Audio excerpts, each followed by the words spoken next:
जय गुरु जी। शुक्राना मालिक का, सरबत का भला करना मालिक। ओम नमः शिवाय। शिव जी सदा सहाय। ओम नमः शिवाय। गुरु जी सदा सहाय। जय गुरु जी। संगत जी, मैं अपना सत्संग शेयर करती हूँ कि मैं कैसे गुरु जी से जुड़ी और कैसे महाराज ने मुझे अपने पास खींचा।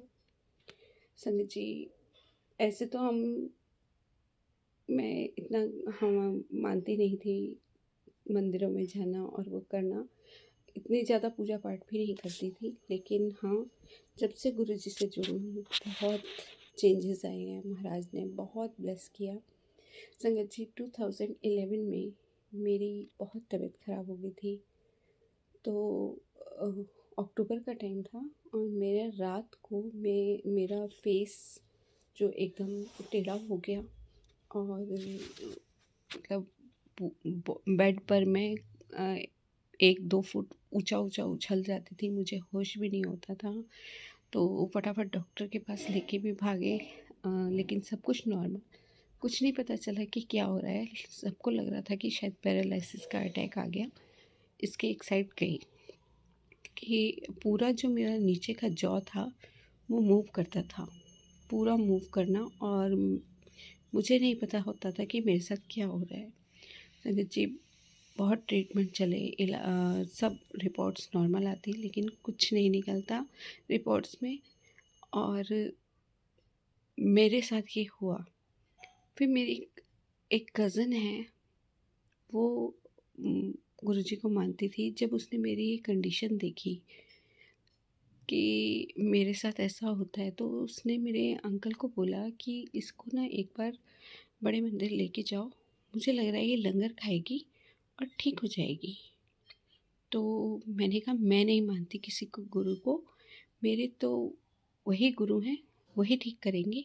मैं नहीं जानती किसी को, मैं नहीं जाऊंगी कहीं भी। संगत जी, ट्रीटमेंट चलता रहा और मेरे बच्चे छोटे, मैं उनका ध्यान नहीं रख पाती थी। जहाँ किचन में खड़ी हूँ तो खड़े खड़े बेहोश हो जाना, और वही जॉ मूव करने लगना या चीखना, रोना, बहुत ज़ोर ज़ोर से रो रही हूँ तो रोती ही रहूँगी।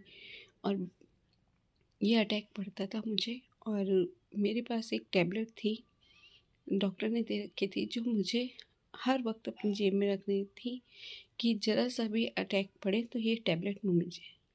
और मेरी बेटी छोटी थी, 8-9 साल की, वो पूरा ध्यान रखती थी कि जहाँ मुझे ये अटैक पड़ा वो मेरे मुंह में ये टैबलेट डालती थी। और संगत जी, मुझे बिल्कुल होश नहीं होता था कि मैं कहाँ हूँ। सब परेशान हो गए थे। फिर मैं अपनी कज़न के घर गई तो उसने मुझे स्वरूप दिया गुरु जी का, येलो चोले में। संगत जी, मैं लेके आ गई घर और मैंने किसी भी गुरु की बेअदबी नहीं करी। मैंने अपने घर के मंदिर में वो लगाया और वो टाइम था गुरु जी ने जैसे मुझे खींचना शुरू किया अपनी तरफ। संगत जी, मैंने गुरु जी के बारे में पढ़ना शुरू किया फेसबुक पे और उनके बारे में सर्च किया। तो संगत जी, जो मेरी कंडीशन थी वही मेरे सामने आ गई कि किसी संगत के साथ भी ऐसा हुआ।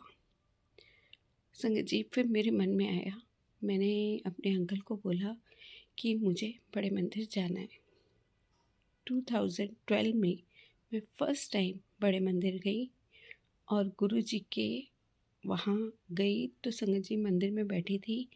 हमें नहीं पता होता कि हम लोग जब मंदिर जाते हैं तो यही होता है कि हाँ भाई, जल चढ़ाना, पूजा करनी, ये चीज़। तो संगत जी, जब मैं मंदिर में बैठी थी तो वहाँ पर स्वरूप था गुरु जी का, रॉक स्टार वाला। उसमें अमृत वर्षा होती, वो मतलब जैसे जल की लाइनें पड़ी हुई थी। तो मुझे नहीं, मैंने यही बोला कि हो सकता है किसी सेवादार ने साफ ना किया हो, भी यहाँ पर नहीं होगा। वो संगत जी, गुरु जी मेरी क्लीनिंग कर रहे थे अमृत वर्षा की। तो संगत, हम बैठे हुए थे, तभी किसी संगत ने बोला गुरु जी के स्वरूप पे अमृत वर्षा हो रही है। मैंने अपनी कज़न से पूछा ये अमृत वर्षा क्या होती है, नहीं पता मुझे कुछ क्या होता है। तो उसने बोला कि गुरु जी के स्वरूप पे जल आ रहा है, उसकी लाइन। मैंने कहा ये तो मैं बहुत देर से देख रही हूँ, मुझे लगा किसी सेवादार ने साफ नहीं किया है स्वरूप, ये क्या है यहाँ पर, पानी कहाँ से आ गया, किसको क्या पता। मैं नादान, मुझे कुछ नहीं पता था। वो गुरुजी ने मेरी क्लीनिंग करी, संगत जी घर आई। अब गुरुजी के जाने घर, वहाँ जाने के मंदिर बस हुड़क लगी रहती थी कि कब निकलूँ। संगत जी सेकेंड टाइम गई, वहाँ से चाय प्रसाद लेके आई। मैंने अपनी मेडिसिन कम कर दी, जो मेरे को 4 टाइम लेनी होती थी मैंने 1 टाइम कर दी, और उस अटैक वाली टैबलेट की मुझे ज़रूरत नहीं पड़ी। फिर मैं गई वहाँ से लंगर, चाय प्रसाद और लंगर प्रसाद करके आई। मैंने दवाई बिल्कुल स्टॉप कर दी, बिना डॉक्टर से पूछे, और मैंने स्टॉप कर दी, और मैं सारी दवाइयाँ वहाँ फेंक आई। गुरुजी अब आप देखो कैसे करना है। संगत जी दवाइयाँ फेंक आई, कुछ नहीं पता। हस्बैंड 1 महीने बाद मुझसे बोलते हैं कि तू दवाई नहीं मंगा रही, तू दवाई नहीं खा रही। मैंने कहा मैंने तो कब की छोड़ दी। कह रहे कब? मैंने कहा बहुत टाइम हो गया। मैं तो कह रहे तेरे को दवाई की ज़रूरत नहीं पड़ी। मैंने कहा नहीं। ये था गुरुजी के लंगर प्रसाद से कैसे मुझे गुरुजी ने, मैं क्या थी और क्या हो गई। संगत जी 2012 में मैंने दवाई छोड़ी, और अब 2026 आ गया, मेरी कोई मेडिसिन नहीं है। बहुत बहुत शुक्राना, मालिक ने लाइफ ब्लेस करी है, वरना मेरे बच्चे रुलते और मेरा परिवार रुलता। तो बहुत बहुत शुक्राना। एक सत्संग और शेयर करती हूँ संगत जी, मेरी मदर का, जिसे अभी सब शेयर कर रहे थे, कि संगत जी कहते हैं ना कि कभी किसी की लाइफ मत मांगो। अगर किसी की तबीयत ठीक नहीं है तो उसके लिए लाइफ मत मांगो। मैंने अपनी 2017 में मेरी मम्मा की तबीयत बहुत ख़राब हुई, और वो हॉस्पिटल में एडमिट थी, उनकी नलियाँ लगी हुई हैं, और मतलब हम बच्चे हैं, कोई भी बच्चा अपने माँ बाप को ऐसे नहीं देख सकता। तो संगत जी अब गुरुजी से जुड़ी हुई थी। मेरे मम्मा भी मानते थे गुरुजी को, वो भी गुरुजी के आगे मतलब उनका मंत्र जाप करना, उनकी पूजा करना, वो सब करते थे। लेकिन